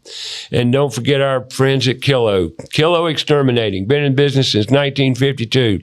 Their job is pest control, not to encapsulate your crawl space, not to sell you new ductwork. They're coming out to take care of your pest control issues. That's Kilo Exterminating. Been in business a long time, doing great stuff in the Charlotte area. Third generation Kilo. I go after family-owned, smaller companies representing the Charlotte metro area, providing great service, great professionalism. So our customers, I'm grateful. Thank you. Appreciate the support. We couldn't do it without you. I've got Jeremy Stritch in the studio today, but one more thing I want to say. If you're watching us on YouTube, like us, subscribe. You know the routine. Please do that for us. And one more thing, comment. Tell me how you like the show. Tell me you don't like it. I don't care, but just give us some feedback. We'd like to know you're out there, and it'd help us help the algorithms. You know all that routine around technology, probably better than I. But that's YouTube, both channels, About Your House Radio, and Put Those in Schools, as well as Facebook Live. Jeremy, does anybody, back to the cabinet, QuickKit, that's what we're talking about. A cabinet rejuvenating process, or you're remodeling your cabinets, basically. Yeah. You're facelifting your cabinets. You're changing your cabinets to a new look. a great product. Does anybody ever want end caps out of this? So that's the third option that we have when it comes to exposed areas and face frames. Yes. So we have 1/4-inch panels, yes, as well as decorative panels. Let me tell people something about this. This product right here, 1/4-inch thick. I can see it. That's 1/4-inch every day. So that's 1/4-inch thick. All right, the end of your cabinets, if they're box manufactured cabinets, they have a 1/4-inch offset at the front where it meets the side. Mm-hmm. So you could measure, if you know how to read a tape measure, you can measure that end cap and precisely, and give those measurements to QuickKit, and they would make your end panels for you. I'm presuming that's available. Yes, sir. And all you got to do is glue the back up with some hot glue and some caulking. Yeah, I said caulking. People, caulking works great for glue adhesive. It does for me. Try to get it off after it sets up. You'll see what I mean. Believe me, it works. And just literally glue it, hot glue it with caulking to the side of the box, and you have a whole new end panel on your box. Absolutely. That right there is the stuff. And believe me, if you've got factory cabinets, boxes, that 1/4-inch offset's there. You know what I'm talking about. Yes, sir. It's there. Yeah. So now the only thing we didn't address, and I want to cover it because I'm a pretty thorough guy, is the bottom of the cabinets. You can't forget about the bottom of the cabinet. Although a lot of people may. You may let that forego that in your quote. You don't have to. But I'm talking about the bottom of the wall cabinets. We haven't. What do you get on that? What do people do with that, Jerry? Are you talking about toe kicks? No, not toe kicks. You're talking about the bottom, the literal bottom, the bottom side that faces the countertop, the bottom of the cabinet. So we don't provide anything. That's why I brought it up. I wanted to be sure that people understand they don't have any provisions for the bottom of the cabinets, but I do. There's paint in the can, and if there ain't enough paint that they give you, go get some more and paint the bottom of your cabinets. Can you order more paint from me? Absolutely. Yes. You can order whatever accessories you need too. So in addition to Ray's point, I need some extra paint, we absolutely can provide that to you. We have all the moldings and the accessories that you need as well. So if you want color match toe kicks, you want crown molding, you want shoe molding, you want base, we have everything that you need to be able to complete the project. I'm telling you, man, this product's killer in a marketplace, and it's niche. It is. And if you let me, super high level value proposition, because there's some facets that I think are going to really, really resonate most effectively with you guys that I haven't even shared yet. Well, share. So the quick part. You got 14 minutes? Yeah, I've we've referenced QuickKit several times, but I haven't even explained where the quick comes from. Well, there's really two facets to that. Number one, we have the industry's best lead time when it comes to getting you product. You place an order today with us, you're going to receive it within 10 business days guaranteed. We have an expedited option within that where you can cut that lead time in half and receive it within 5 business days. So you're going to receive everything that you need, all of your custom parts, your custom doors, your fronts, everything that you need. It's all custom built for you. Everything you need, all the accessories, you're going to receive it within 10 business days. The installation part, we've talked about it. Ray hit it beautifully. It's a 2-day installation process. It's very DIY friendly. So that's the quick part of it. We get it to you quickly. You can install it quickly. The easy part, we make every aspect of working with us easy. Everything from, I'll simplify, Ray's mentioned it numerous times, you got to know how to read a tape measure. If you're not super comfortable with taking measurements, I'll make you comfortable with taking measurements. I service every single family client for our organization. We've got an inside sales rep as well. We're at your disposal. We're here to help you. If you're not comfortable taking measurements, we'll help you get comfortable. We'll help you place your order. We make the installation process easy. Everything about working with us is easy. Then the affordable part. I know many of you are probably thinking through what, there's been made reference to it's a fraction of what it costs to replace boxes. How affordable is it really? I will tell you guys, on a 40-part kitchen, which is an average size kitchen, 70% being doors, it's roughly 28 doors. 30% being fronts, drawer fronts, false fronts, which is roughly 12 parts on average. So 40 parts on average. Anybody who's listening right now, consumer, remodeler, contractor, I will tell you guys this, and this is conservative because for some of you, based off of scale and volume, it varies. You're going to get a different price point. But I will tell everybody who's listening right now, I could source you everything that you need for an average size kitchen for $2,000 or less. That's cheap. Everything that you need for $2,000 or less. New drawers, door fronts, paint, everything. All the hardware, soft close hinges, any pull style you want. We have 8 different pull styles in 4 different colors. We've got satin nickel, matte black, rose gold, and chrome. We've got 8 different styles. So that's any style pull, soft close hinges. I don't have soft close hinges. I wish my builder would put soft close hinges in my house. We're going to extend you guys the opportunity for that luxurious open and close experience of your doors based off of what we represent to you guys. And like I said, we provide everything to you within 10 days and we'll get everything to you for less than $2,000 on average. Awesome. That's great. So between $2,000 and $3,000, speaking of a greater size kitchen, a bigger kitchen, you can have the parts and all the materials you need to provide you with new looking cabinetry. Absolutely. Now, where is this product going? If you're a flipper, there's one possible, area. Airbnbs, if you're looking to create an Airbnb but don't want to go in there and take all your money and your budget on cabinetry, this is a way around it. Apartment buildings, slumlords. Yeah, I said slumlords. You slumlords out here that have all that rental property and you just... Tell us how you really feel. Well, that's what they are. Come on, let's face it. I've known quite a few of them in my life, so in the Charlotte area. Well, rental property. Let's just face it, rental property. This is a way to, enhance the look of rental property without going there and remodeling the whole kitchen. And, once again, there's a niche market out there for this stuff. There really is. I can see it. And I know this because coming up through the years, I had bottom dollar cabinets.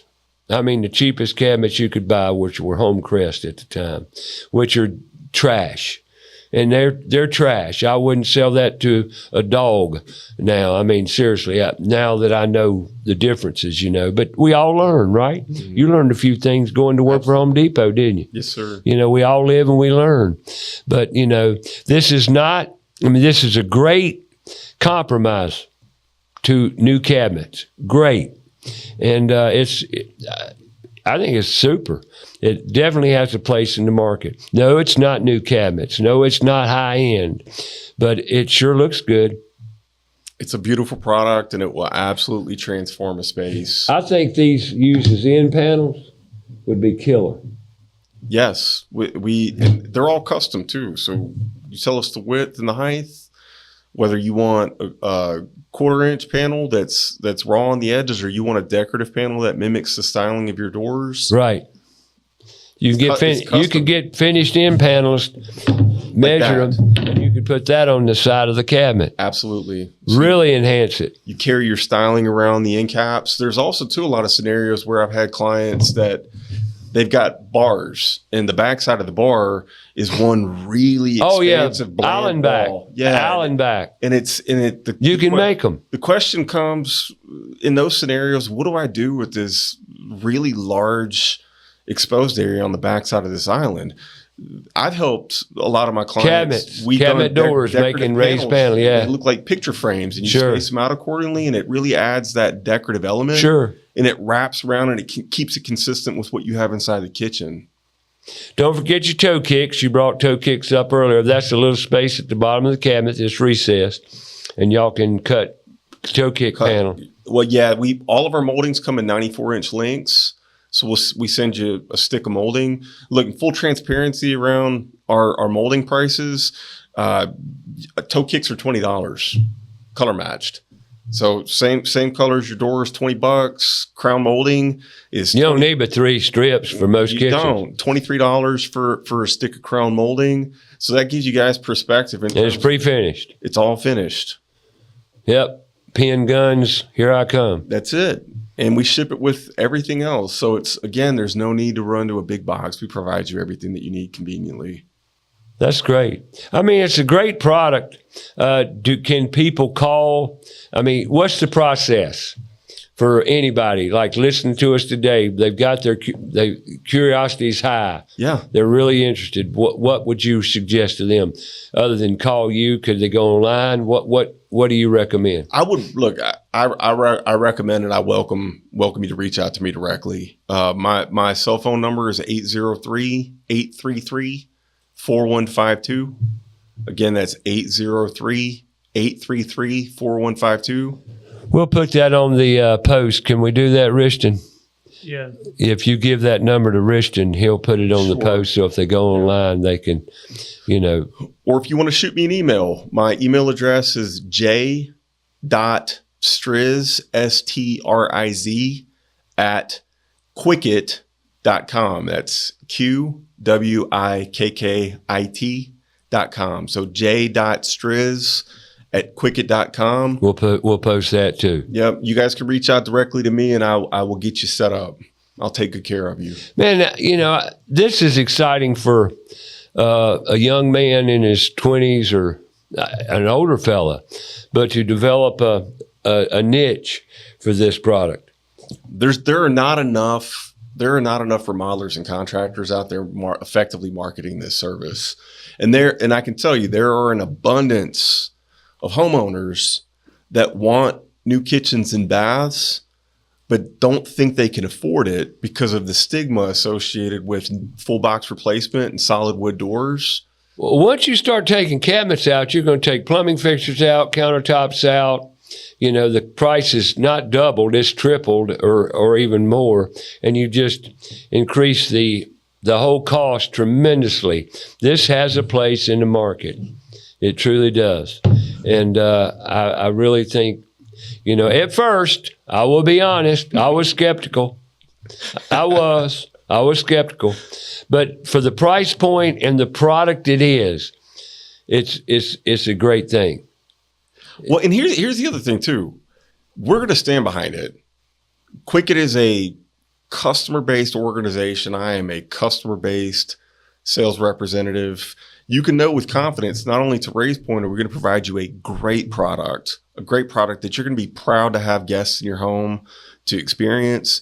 But in the event there was ever an issue, a part arrives damaged from FedEx, you reach out to me, we're going to make it right for you. We're going to take care of you. That's awesome. Otherwise, we wouldn't go out there with confidence and extend a lifetime warranty against lamination if we weren't committed to our customers. Well, the fact that you're willing to support it like you do. Now, how many kitchens did you sell last year? Got a number? Oh, roughly? Are they all over the state? I can tell you there's the number that we have on our website, I think on the homepage, is 250,000 homes we've helped renovate. Really? Yes, sir. And that number is low comparative to where we are right now based off of when that was put on the website. Well, I can see you got awards down here on the website. Culture Excellence, Manufacturing Industry, Top Workplaces, 2023. And by the way, tell them to update the copyright date on this website. No, it is. My bad. It is. There was one page that wasn't, but I understand. I'm in the same boat, so who am I to talk? It's 2026 on the bottom. Yeah, it is. I see it. I'm just being overly critical, like you said, Richard. You know what? Yeah, very small. Sometimes What can I say? What can I say? You can do that sometimes. But you got some excellence awards. How about Google reviews? You know what they say? Oh, I haven't looked at them, but I would certainly hope that it's very reinforcing, positively reinforcing. And y'all got credit too. Wow. So you can request a sample, credit application, or how to measure right there, getting started. I will tell everybody our website is incredibly intuitive and very, very helpful. We've got a resource library. It's simple too. It is. It's very, very simple. It's simple. Well, Jeremy, it's been fun, but you got to run. No, I'm not. No, we got to run. We got couple minutes here, a minute and 40 left before the show wraps up. But I appreciate you coming in here. And thank you for listening. If you happen to venture on us today, Jeremy Stritch from QuickKit or QuickKit, whatever, cabinet rejuvenating company. Great products. I highly recommend them. Go online, check them out. And it's a great, and I wish you luck too. Thank you. Through your ventures and, I appreciate your voyage to getting to where you're going. But you seem to be happy. I'm very happy. We're here. Yes, sir. You're not traveling all over. Not near. I travel, but it's a level of travel that works well based off of what's most important to me in my life at this stage. I got you. All right, folks, we got to go. I got about a minute left here. Precision Plumbing's in studio next week. Marianne Konopnicki, along with the plumber and the marketing guy, the influencer.